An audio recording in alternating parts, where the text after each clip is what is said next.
How to fix unable to install update on iPhone. Hello guys, this is Atticus and welcome back to another tutorial video.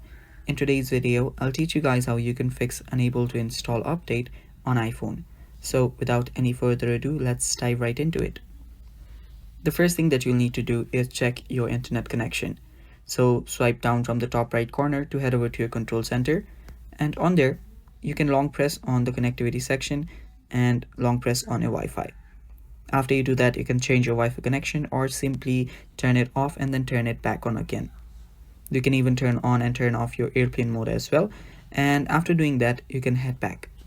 After you've made sure that your internet is good and stable, you can head over to your settings.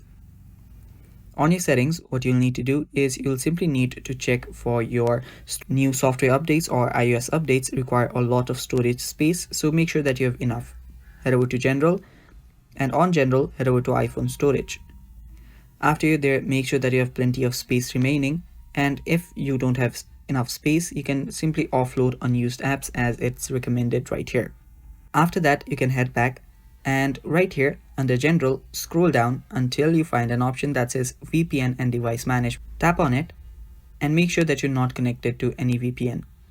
If you are, disconnect.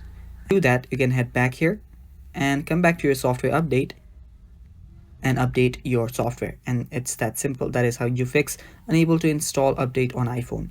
Thanks for watching. Stay tuned for more, and bye bye.